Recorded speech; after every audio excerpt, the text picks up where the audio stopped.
Conceive అయిన దగ్గర నుంచి దేవుడు ప్రతి ఒక్క విషయంలో సాక్ష్యం చెప్తానే ఉన్నాడు.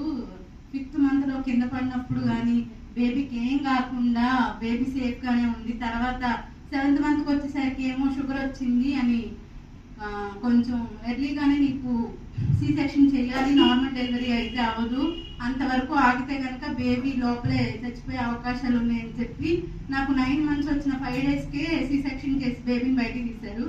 బేబీ అయితే చాలా హెల్దీగా ఉంది. అంత హెల్దీగా పుట్టినా కానీ అంటే 2.7 పుట్టింది, బాగానే ఉంది, అంతా బాగుంది అనుకున్న టైంకి నాకు అట్లా పిట్స్ రావడము, మరలా హాస్పిటల్లో అడ్మిట్ అయ్యి నాకు అసలు ఏం అర్థం కావట్లేదు. సి సెక్షన్ అయ్యింది, ఎవరు పుట్టారు అని వచ్చి అడుగుతున్నారు, పాప పుట్టిందని బాగానే చెప్తున్నారు. తర్వాత అసలు ఏమైందో నాకు తెలియదు. మళ్ళీ మా హస్బెండ్ వచ్చి బుజ్జి ఏమైంది లే అన్న అప్పుడు నాకు అసలు అప్పటి వరకు ఎక్కడున్నానో ఏంటో నాకు అసలు నేను కాన్షియస్లోనే లేను.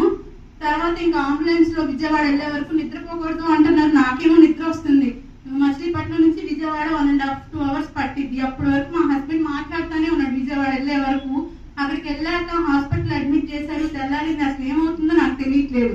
డాక్టర్స్ ఏమో కష్టము అది ఇది నాకు ఎక్కడో గుర్తుంటుంది. అసలు ఏం జరుగుతుందో ఏంటో నాకు ఒక కలలాగా ఉంటుంది. ఎవరెవరో వస్తున్నారు, పలకరిస్తున్నారు, అసలు ఏం జరుగుతుందనే నాకు తెలియదు.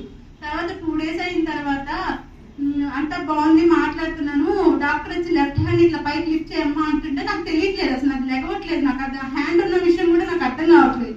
అసలు ఏమైంది నాకు అని అడిగితే ఏం లేదు, బ్రెయిన్ లో బ్లడ్ క్లాట్ అవ్వడం వల్ల కొంచెం హ్యాండ్ పని చేయట్లేదు, క్యాండల్ పెట్టడం వల్ల వాచింది, ఏం కాదు తగ్గిపోయింది అని చెప్పి అందరూ చెప్తున్నాను. నేను భయపడతానని. లెఫ్ట్ హ్యాండ్ వర్క్ అవ్వట్లేదు, లెగ్ వర్క్ అవ్వట్లేదు, నా పర్సనల్ పనులన్నీ మా మమ్మీయే చేస్తుంది. అసలు బేబీని పట్టుకోవడానికి కూడా నాకు అసలు వల్ల కావట్లేదు. ఫీడింగ్ ఇప్పించడానికి కూడా నాకు 2-3 హెల్ప్ కావాల్సి వచ్చింది.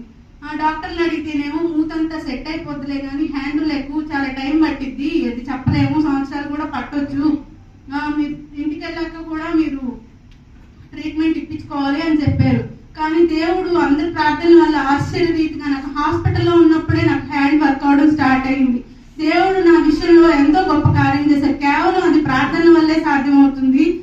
పిల్ల పుట్టింది అన్న హ్యాపీనెస్ లేదు, కానీ దేవుడు ఇంత గొప్ప సాక్ష్యాన్ని ఇవ్వడం కోసమే నాకు ఇట్లా చేశాడేమో.